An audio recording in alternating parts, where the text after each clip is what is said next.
objective yesterday? Stop the tariffs. What's our objective today? Stop the tariffs. What's our objective tomorrow? Stop the tariffs. We're going to be appointing our first fentanyl czar. The words were chosen carefully.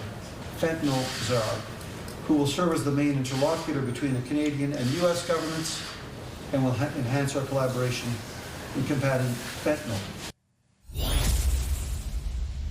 Public Safety Minister David McGuinty there detailing the boosted border security plan that won Canada a one-month reprieve from the imposition of American tariffs on all Canadian imports, a plan that includes the creation of a new, yet-to-be-filled role of fentanyl czar in a declaration of Mexican cartels as terrorist entities. To get some more reaction to what comes next, Danielle Smith is Alberta's Premier.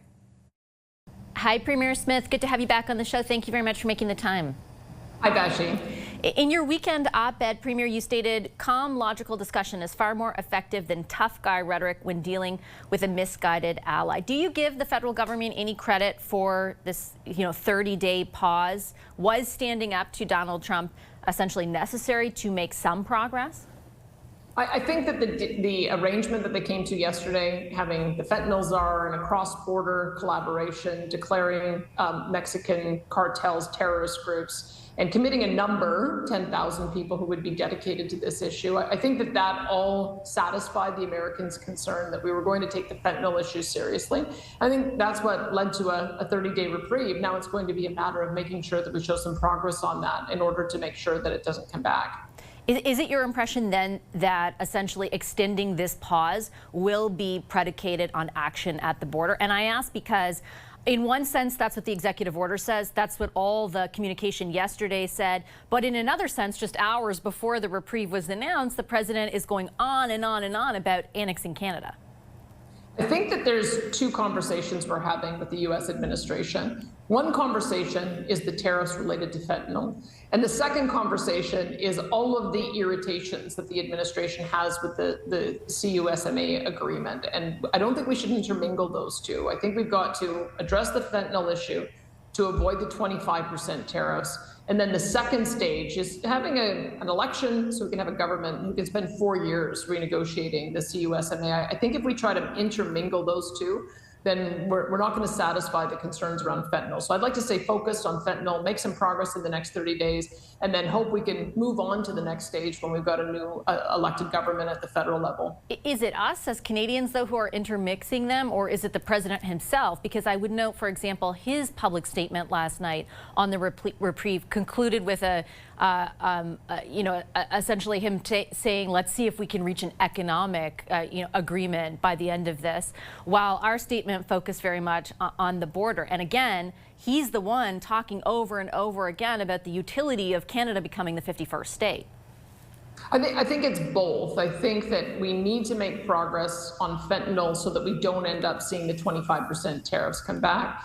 And we need to make progress on the things that are irritating to the Americans, the digital media tax, the banking industry, telecom, supply management. Those keep coming up, but those can only be resolved in the context of a broader renegotiation of the Canada-US-Mexico Free Trade Agreement. And that's not scheduled to be done until 2026. So we need an election. We can't have one prime minister start those discussions, a second prime minister carry it a few yards, and then a final prime minister negotiate it. We'd be much better off solving the issue around fentanyl so that it doesn't come back with high punitive tariffs, and then getting an election so that we can get someone at the table to do the brass tacks negotiation for the next 4 years. There will be an election, though, before those negotiations are supposed to start in earnest. I sure hope so. I mean, well, there will be. As we all know, there is the ability for a new prime minister to try to negotiate a new deal with either the Bloc or the NDP to stay in until October. We also know our Constitution allows for an election that could be held as late as October 2026. I think that would be very damaging to the country. I just want to make sure everyone knows my view. Let's get a new leader in place in the Liberals, and let's get to an election right away. If they win, then we know who is at the table for the next 4 years. If it's somebody else, then let's get that resolved. You spoke over the weekend and released a statement when the initial executive order was signed, basically intimating that your lobbying efforts in the United States had led to a better outcome for oil and gas because energy got a 10% tariff instead of the 25% tariff. What do you tell your province's farmers or manufacturers? Were you not advocating for them? I was advocating for everyone. I think we were very successful in making the argument about energy resources. And let's remember that the definition of energy resource is very wide. It's oil, gas, electricity, critical minerals, uranium. So every single province benefited from the recognition that the Americans need that. I think we can make similar arguments on food. I think whether it's cattle or whether it's grains, I think that goes into an American supply chain that adds value added, and it's the exact same argument. I think the same could be made for auto parts. The fact that auto parts go back and forth across the border 6 or 7 times to create a finished car, that's a very strong argument to maintain those supply chains. So it's up to each premier to make those arguments. But I think the fact that we had a breakthrough on energy resources writ large, I think that shows that there is a pathway for us to demonstrate the supportive value that Canada has and why this relationship is so unique and so strong and should stay that way. Is it your intention, though, over the next month to advocate for all those other areas that you talked about? Because I think Canadians have an impression that, some premiers are advocating for something, others are advocating for other things. There's somewhat of a federal voice unifying everything, but not really at all the time. Could you be blunt with Canadians? Is it your plan over the next 30 days to advocate for a pause writ large, or will you continue to focus solely on energy?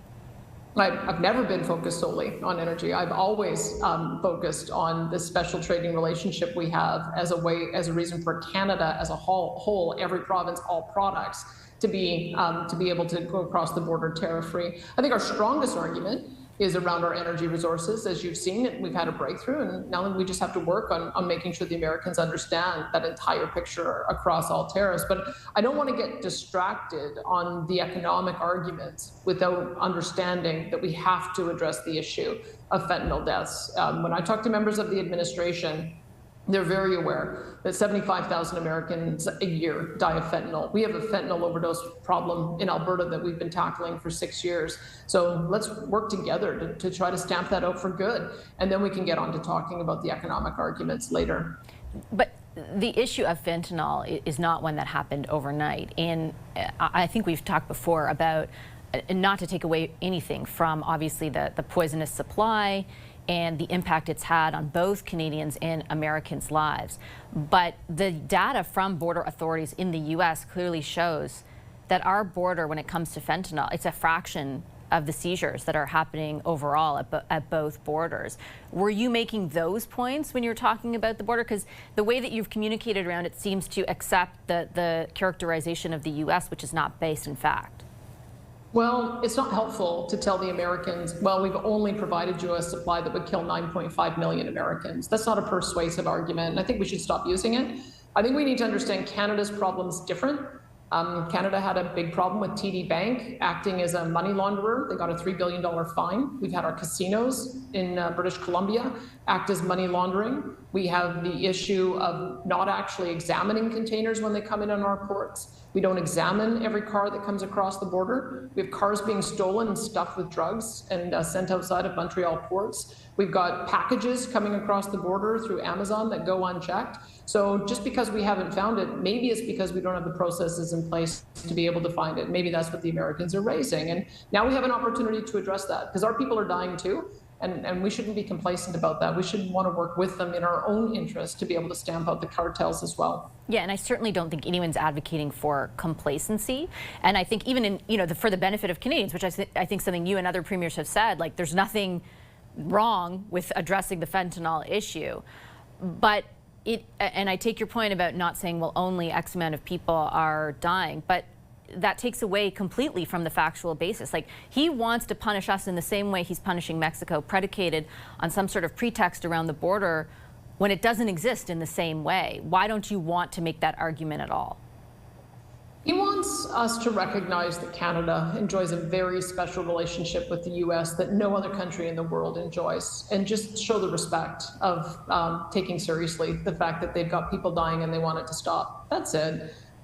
We should stop making excuses, stop saying, yeah, but we're not as bad as the other guys. We should just say, yes, we agree. and we're going to take care of our part of the issue so you don't have to worry about us anymore. So that's all I would say, is that what he's observing is that things are a lot worse than they were last time he was in, that things are going in the wrong direction. We've got to reverse that. So I would say no excuses. Let's just work on that. And then hopefully 30 days from now, we'll have made enough progress that we can move on to some of the other issues. Why are presenting facts, though, excuses? Like the way you're describing it is just accept the way President Trump characterizes things and kind of roll over.